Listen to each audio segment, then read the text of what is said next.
Congo Synthèse. La synthèse des infos de la RDC, l'Afrique et le reste du monde. Une seule adresse. www.congosynthèse.com.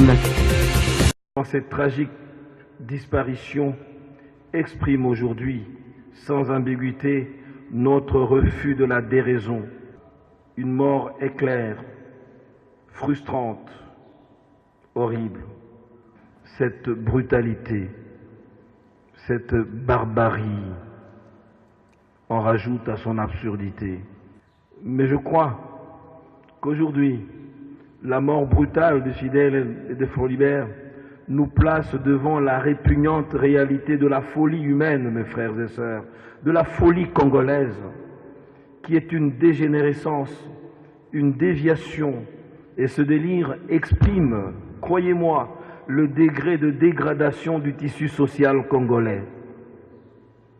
C'est le reflet d'une société congolaise à la dérive, politiquement bête, économiquement stupide, socialement décomposée et déstructurée, culturellement folle et spirituellement débile. Un peuple qui a perdu le courage d'être ce qu'il est, qui a perdu la capacité de faire et de se faire, ce n'est plus un peuple.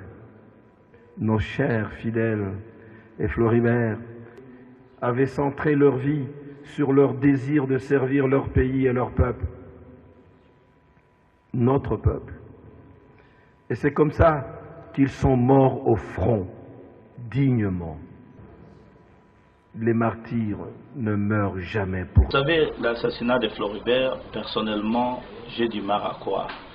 J'ai du mal à croire, tel qu'on est en train de nous le dire aujourd'hui, cet homme qui m'a accompagné tout au long de ma vie.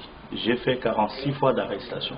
Les 46 arrestations que j'ai connues, 46 prisonnements que j'ai connus, Floribert Chebeya qui était le seul qui était toujours à mes côtés. C'est l'homme où l'homme politique peut croire qu'à n'importe quel endroit on peut le placer et que c'est lui qui va découvrir la personne. C'est un homme qui s'est battu toute une vie. Et c'est incroyable qu'il a traversé autant de montagnes qu'aujourd'hui, ce soit l'équipe de Kabila ici qui vienne lui arracher la vie. Sincèrement, je rends hommage et que son âme repose à paix, mais nous nous battrons par tous les moyens, et sur ces, je lance un appel à tous les Congolais, hommes, femmes et enfants, tous comme un seul homme, nous devons mettre fin à ce qui vient de dire. Je crois que Floribert est mort comme le martyr de tant d'autres personnes soudées pour que cela... La population congolaise qui développe une capacité de nuisance depuis le président Mobutu, le président Laurent Désiré Kabila et le président Joseph Kabila, qui est pratiquement été mis au pouvoir d'une manière artificielle contre la volonté de la population congolaise. C'est là tous les problèmes, parce qu'il faut donner un signal fort que les Congolais sont en mesure de gérer eux-mêmes leur pays en toute responsabilité, dans la transparence, et nous en sommes capables.